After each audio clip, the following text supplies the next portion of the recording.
Oh, he wants to exert his dominance here over LM. He's going to get that slowdown. And will the smite go the way of Pyosik? Yes, it will. As the smite came out early from LM, but now Pyosik in an awkward spot here. Faker over the wall as well. I think he even dodged that vision, but now they're just going to turn onto Kingen, who gets in a little bit of trouble. The flashes come in, bit of poke damage now from Pyosik over the wall, who does hop over and looks to take out LM, and he will be able to hand that kill over to the victor. Here's Keria? Keria from the bottom lane? He's level 2?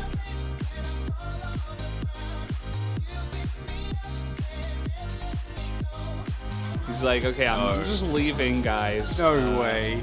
Have your fun. He's so good, Valdez. Like he's got his plugs up. He doesn't have to do this, and now Zeus is in the lane. And we got a trade in the bottom side. Looks like with the ignite coming down, that's a nice little blade world to save Mark there. So here we see, like, they make such good use of the back timer coming down down there from Zeus as Uma. Although here comes the Leona from the bottom side. We'll see if a kind of smite can come in here. No, it's going to go the way of Ellen, but the engage comes in. Ragnarok to disengage. Early as well, because there's so many alleviating factors. There's a really nice play on top. Are they going to actually dive this, though? Looks like the answer will be no, with the assist as well. Things going pretty nicely. I'm going to have to hold that thought as we do have the engage coming in here. Becca getting deep onto Gumayusi, who just dashes away and leaves Keria alone. Nice dodge there on the solar flare. Here come the TPs. Bao and Becca still sticking around for this one. Faker is going to have to dash away. Flash coming out from Solta. That is, buddy, you're very far up. There's no cast right now on Kingen, but Zeus kind of getting in there looking for the plate. I think he knows he's done. And with no flash available, they're going to give that kill over to Pyosik. He's going to get the, or make the advantage even bigger. Yeah. Zeus, you know, your jungler isn't near you. You don't have vision there. That's not really a place that you're allowed to be in. I'm not entirely sure why he decided to like go in here. So, Becca trying to be a little bit cute there. He does have his flash, but he just says, yeah, you know, I'm dead, sure. Right. And you're on your own, buddy. Yeah. And this time, Pyosik has the Renekton mark ready to go. We'll see if he can actually make it happen, as into the wall he goes. The flash forward from Pyosik. He's going to force. We'll have to wait and see here. T1 setting up for the Ocean Drake, it looks like. Gumayusi just going to take an insane amount of damage. He wants to actually try to turn it a little bit.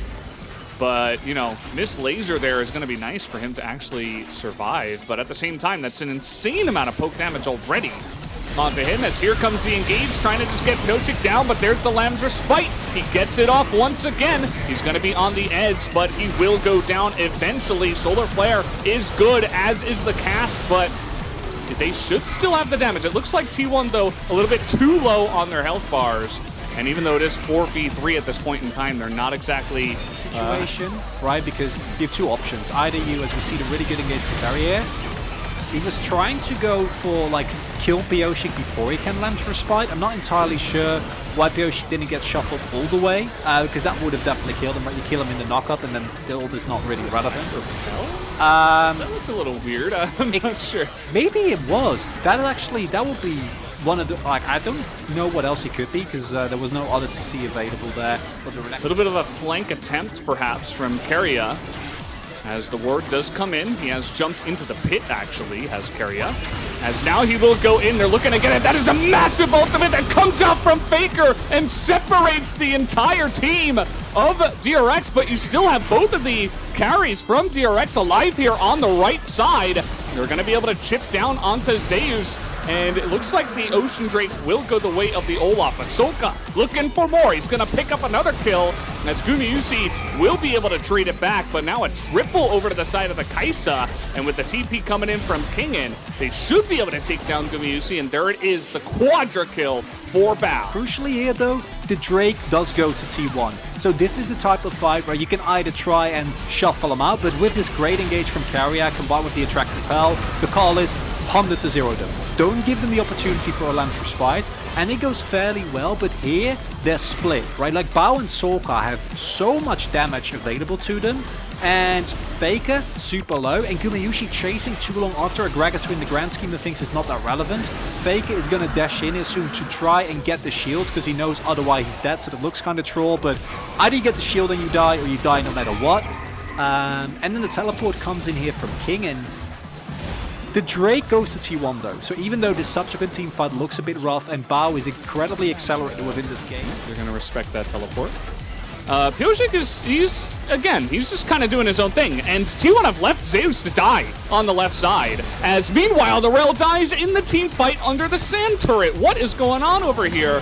As Becca takes a little bit too much damage trying to get that team fight going. Now Gumayusi trying to get on top of the Kindred, but you can see that DRX absolutely pummels them in the fight on the right side, and that is a super easy laser. By the way, Solka and Bao completely unaffected in this team fight once again. As DRX, I mentioned it comes down to execution. They absolutely stomped. They need to win this next fight, right? Like, you can give this one up, but if you let your base crack open, you're in for a problem. They go again. Bao is he's just got that killer instinct, and he's willing to use it at any point in time. They're just barreling down the mid lane, and now Keria is going to be not burst down this time, actually. Faker going to get a nice little engage, as they will also get the kill onto Bao, and now trying to get on top of Pyosik. They will be able to burst him down, and DRX, they give it back. T1 immediately come through, and Faker sweeps them up and picks up 3 kills. 2 teleports available, and this will be Soul. Keria, no. Okay, well, just DRX. Making this a little bit of a yakety, wacky one here. I want to see what happens here, because this looks so good, right? Like, from the get-go, they burst LMO, and I think if you back off here as DRX, you get this Drake. No matter what, right? Like, you're in a great spot. And it's a combination of this engage from Keria, him not dying, an insane ultimate there from Faker that creates so much space in that fight, and then this play from Zeus, who just bonks Pyosik, the Prowler's Claw really coming in so huge there.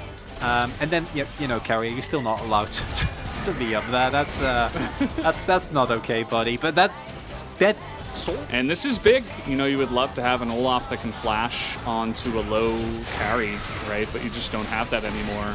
As Solka's going for a bit of a run. This is a massive engage, though, from Keria, as he's trying to win the game just like that for his team. And over the wall, they run straight into Gumayusi. And I think we're going to game 3 just like that. Keria and Faker, once again, they loaded up together with the duo.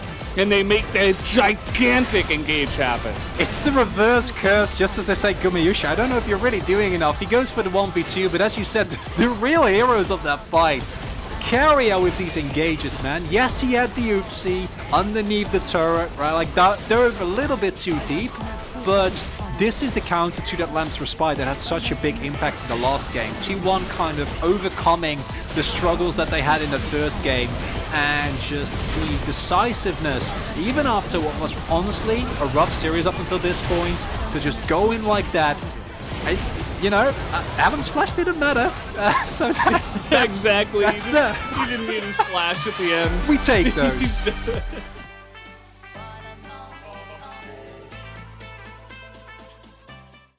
홀진데 빅토르 맞았다. 쭉 보내줘. 좋아. 나이스. 나 그래 좋아. 오른쪽이야. 앞에 카메라. 나이스. 끝났어 얘들아. 나 테리스. 노플이야. 딜러들. 그거 살짝 볼게 이거. 노플이야. 나이스. 훔쳤다. 얘들아 안 이겼다. 한 더 있음. 나 철거 아낄게. 이거 우리 미니언 멀긴 하거든. 야 라인 연비. 아니야 끝나. 얘네 딜러도 없어. 나 일단 몸 댈게. 3초 이거 끝날 것 같아. 쳐보자. 라인 온다 이제. 끝나. 타워만 무시해. 안 나와 이제 안 나와. 내가 무시해. 내가 몸 해줄게. 와봐. 레오나 무시해. 라인. 레오나 내가 막할게 무시해. 무시. 타워. 점 사야 돼. 무시. 타워. 점. 잡아. 네가 꽂혀. 잡아. 다행이다.